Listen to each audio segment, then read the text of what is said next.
Hello and welcome to the history of Stargate Universe. Today's episode, Sergeant Spencer, and here we go. Spencer is a sergeant in the United States Marine Corps who was assigned to the Icarus base in 2009. He and roughly 80 people were forced to evacuate Icarus base during the attack against the base by 3 Lucian Alliance Hatak vessels. He ended up on Destiny, an ancient spaceship located several billion light years from Earth. One of his first duties on board Destiny was to take inventory of their current supplies. During the search through many of the crates brought from Icarus base, Spencer stole several energy bars. However, he was later caught and detained for his crime. Later, Spencer, along with many other members of the expedition, confronted Eli Wallace about the current situation on board Destiny. They believed Eli to be on the inside with both Nicholas Rush and Colonel Everett Young, and demanded that he relay anything he learns to the rest of the crew.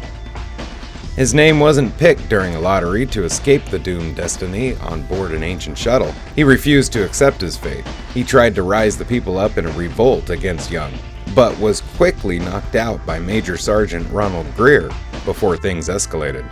He was left lying on the gate room floor and didn't regain consciousness until well after the shuttle had disembarked. While searching crew quarters for any evidence of missing water supplies, Spencer was found to be hoarding a few jugs of water and caught with energy bars he had previously stolen. He was detained in a vacant room until Colonel Everett Young returned from the planet Hoth, at which time he was released with his one and only warning. Sometime later, Spencer was in his quarters taking the last of an unknown pill prescription, later discovered to be sleeping pills, which he had become dependent upon. He shook off Lieutenant Tamara Johannesson's attempt at a conversation in the mess hall, raising a general concern on the mental health of the ship, while Lieutenant Matthew Scott was using the long-range communication device to visit Earth.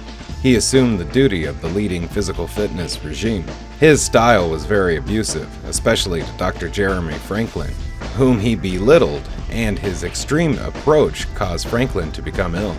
When it was discovered that there was an Icarus-type planet that may get them home, he stated he couldn't wait the year it would take them to reach the planet. His attitude deteriorating, he verbally assaulted Franklin after an innocent collision in a corridor.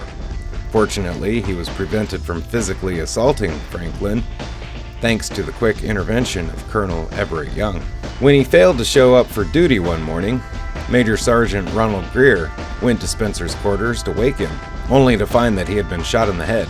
Since the weapon was missing, the crew believed a murderer was on the loose, and the weapon was found in Colonel Everett Young's quarters. However, the death was later determined to be a suicide. Dr. Nicholas Rush took the weapon and placed it in Young's quarters to cast doubt on Young's leadership and gave Rush more freedom with the research team. Young was exonerated when Eli found the Kino footage showing Spencer's suicide, though the fact that Rush took the weapon to frame Young was kept solely between Young and Eli.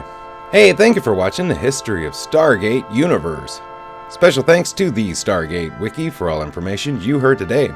Very special thanks to Royalty Free Tube for this fantastic background. Have a great day. Bye-bye.